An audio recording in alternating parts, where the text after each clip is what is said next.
सारी बड़ी खबर, बांग्लादेश में रिकॉर्ड तोड़ महंगाई जारी है। भारत ने बांग्लादेश पर ऐसा नमक छिड़का है जिसकी जलन सालों तक रहेगी। दरअसल बांग्लादेश अपनी हैसियत और औकात दोनों भूल गया है। बांग्लादेश दुनिया को तो ये दिखा रहा है कि वो भारत से डरता नहीं है, लेकिन पर्दे के पीछे भारत से ही भीख मांग रहा है। आलू दे दो, प्याज दे दो, चावल दे दो, बस यही अंदाज है बांग्लादेश का। गिड़गिड़ा रहा है इस टाइम हिंदुस्तान के सामने। पड़ोसी मुल्क जो कि दुनिया के 5th लार्जेस्ट इकोनॉमी है, इंडिया का जिक्र करना बहुत इंपॉर्टेंट है। इंडिया और बांग्लादेश का बड़ा लंबा बॉर्डर आपस में लिंक करता है। उनका कहना ये है कि इंडिया कह रही है कि बांग्लादेश तो अभी तक तरक्की कर रहा है, लेकिन जो बांग्लादेश के स्टूडेंट ने किया, ये बांग्लादेश को पाकिस्तान के हालात की तरफ धकेलेगा। बांग्लादेश पर्दे के पीछे इंडिया से ही भीख मांग रहा है। जी हाँ, आप बिल्कुल ठीक सुन रहे हैं। बांग्लादेश ने भारत से 50,000 टन चावल मांग लिया है, लेकिन भारत ने बांग्लादेश को ऐसा करारा जवाब दिया है कि बांग्लादेश की 7 नस्लें याद रखेंगी। भारत ने चावल भिजवाए तो जरूर हैं, लेकिन बांग्लादेश को नहीं, बल्कि अफ्रीका के एक छोटे से शहर को। इसे कहते हैं भिगो भिगो के मारना। बिजनेस इजीली हो रहा है या मुश्किल है? बहुत मुश्किल है। अभी मैं ठोकर पे खड़ा था, अच्छा, तो वो 2 दफा कारपोरेशन वाले आए हैं, ठीक है। एक भाग के अंदर चला गया, वहाँ वो रेडी। और रेट क्या है, यानी टमाटर का क्या रेट चल रहा है? ये 240 अभी सेल कर रहा ठीक हो हूँ। गया। गाजर का, आलू का? गाजर 100 रुपए सेल कर रहा हूँ, और ये आलू 120 सेल कर रहा ठीक हूँ। हो गया।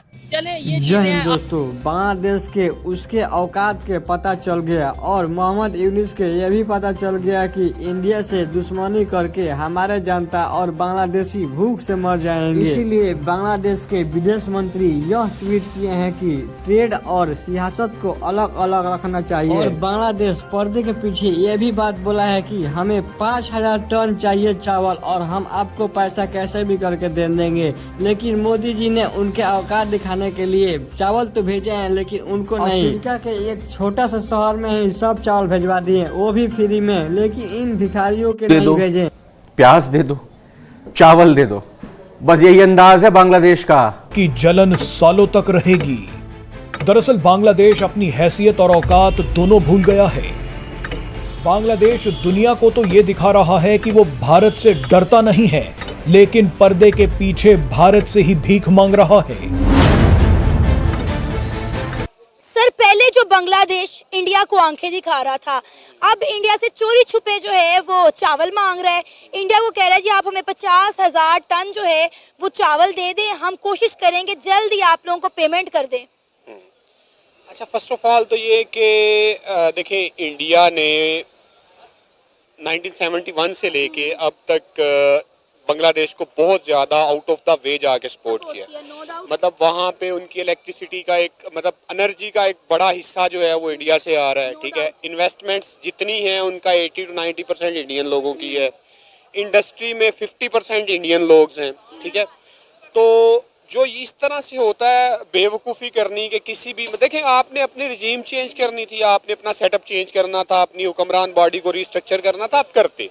लेकिन किसी भी कंट्री के लिए, किसी भी, आप एक इनकलाब में जा रहे हैं या नहीं जा रहे, सो कॉल्ड इनकलाब जिसको आप कह रहे हैं, लेकिन किसी भी कंट्री के उसकी फ्लैग की बेहुरमती करना या लोगों को गालम गलोच करना या उनसे इस तरह से नफरत का इजहार करना, और वो भी उन लोगों से जो आपके मोहसिन हों। ठीक है, देखिए, आपको किसी ने ज़बरदस्ती नहीं कहा था कि उनकी गोद में जाके बैठो। ठीक है, या आपको किसी ने ज़बरदस्ती नहीं कहा था कि आप उनकी जो है वो एजुकेशन सिस्टम से मुस्तफ़ीद हो जाओ या उन चीज़ों से हो जाओ। आप पहले ये चीज़ें चेंज करते हैं ना, स्टेप वाइज कहते हैं कि भाई ये चीज़ें हमें नहीं समझ में आ रही। तो दोस्तों, भारत के अंदर एक बहस चल रही है जिसको मैं देख रहा था कि Bharat one of the top जो डिफेंस एक्सपर्ट है मेजर गौरव आर्या, वो भी ये कहते हैं कि अगर हम 13 दिनों में बांग्लादेश क्रिएट कर सकते हैं तो 3 दिनों में डिसमेंबर भी कर सकते हैं। क्योंकि बांग्लादेश के एक शख्स हैं, नाहिदुल इस्लाम, उन्होंने ये कहा है कि ग्रेटर बांग्लादेश की बात की है उन्होंने। ठीक है जी, टेक्निकली जो ग्रेटर बांग्लादेश है, अगर इसको देखा जाए तो ये एक speculative and controversial geopolitical concept है। ठीक है जी, कि जी बांग्लादेश अपनी टेरिटरी, अपना इन्फ्लुएंस अपने नेबरिंग रीजन में फैलाना चाहता है, और क्योंकि there is a significant Bengali speaking population है इंडिया के अंदर, वेस्ट बंगाल, असम के अंदर और नॉर्दर्न स्टेट्स के अंदर। तो ये भी मसला है सर। यूथ की बात करें, बांग्लादेश की यूथ ने अपने मुल्क की हुकूमत का तख्ता पलटा, अपने मुल्क को आग लगाई, पब्लिक प्रॉपर्टी को नुकसान पहुंचाया, पार्लियामेंट को तोड़ा फोड़ा, अपने जो कायद हैं शेख मुजीबुर रहमान उसके स्टैचू के ऊपर जिस तरह से उन्होंने शिट की, बहुत ही बुरा किया। पाकिस्तान की यूथ 31 अगस्त को बांग्लादेश को आइडियल बना के कह रही वाह वाह बांग्लादेश ने क्या कर दिया, हम भी यही करेंगे। लेकिन इंडिया की यूथ पता क्या कह रही? इंडिया की यूथ कह रही है कि हमें अपने मुल्क को आगे बढ़ाना है, हमने अपने मुल्क को स्ट्रॉन्ग बनाना है, हमने अपने बॉर्डर को स्ट्रॉन्ग बनाना है ताकि बांग्लादेश की तरफ से कोई क्रॉस बॉर्डर टेररिज्म ना हो। वो एक नेशन बन के सोचती है और हम जो है प्रोविंशियल जो है लड़ाइयों में पड़े हुए हैं। तो उनके पास भी तो इतनी यूथ है, उनके भी मसले, लेकिन वो मुल्क को तोड़ने की बात नहीं करते। ये सिर्फ मुल्क तोड़ने की बात नहीं होती। हर बंदा जो पैदा होता है ना, हर किसी स्टेट में नेचुरली इनेट तरीके से उनमें होता है पेट्रियाटिज्म। ठीक है, पेट्रियाटिज्म होता है, पाकिस्तान में भी होता है, हर जगह पे होता है।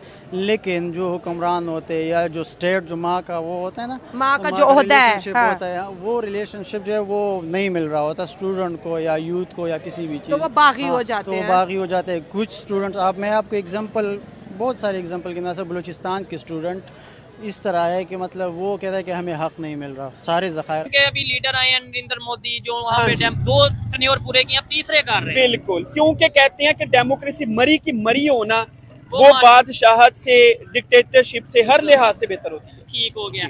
मुझे लास्ट में ये बता दें, क्या समझते हैं यहाँ पे आम आवाम, हम टेक्नोलॉजी का टॉपिक बेशक डिस्कस कर रहे हैं लेकिन आम आवाम को तो इस चीज का पता ही नहीं। वो कहते हैं भाई ये क्या टॉपिक है, आप सब्जी की बात करो, आटे की बात करो, रोटी कपड़ा मकान की बात करो, ये टेक्नोलॉजी हमारी शायद जरूरत ही नहीं। आपकी टेक्नोलॉजी ये है कि आपका VPN बंद है आपकी पूरी इंडस्ट्री बढ़ गई है, IT इंडस्ट्री को नुकसान ठीक हो गया। आपका जी सोशल मीडिया एप्स वो कहते हैं हमने जी बंद कर देने हैं। ठीक है, आपका पाकिस्तान डिजिटल, हम वो कह रहे हैं कि जो डिजिटल हमने अवाम को बनाना है उसके नाम के ऊपर उन्होंने एक अपना कानून पेश कर दिया। डिजिटल जेल ही हो गई ना। जी बिल्कुल, हर बंदे को वो देखें, जो भी हुकूमत ये चाहती है ना, हमने अवाम को कंट्रोल करना है, दबाना है, मारना है, हमने बताना है अवाम कैसे अपना जिंदगी गुजारेगी। नॉर्थ कोरिया जैसी वो सिचुएशन बनाना चाह रहे हैं, लेकिन वो उन लोगों के पास बहुत कुछ है, वो बहुत आगे ऑलरेडी टेक्नोलॉजी में शायद जा चुकी हैं।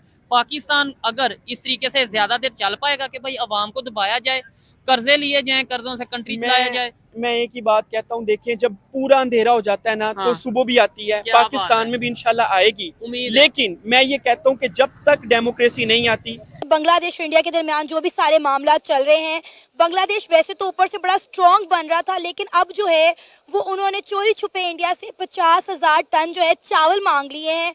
उन्होंने इंडिया को कहा है कि हमें 50,000 टन जो है चावल भेजे, क्योंकि आपको पता है कि इंडिया ने बांग्लादेश में चावल एक्सपोर्ट पर बैन लगा दिया था।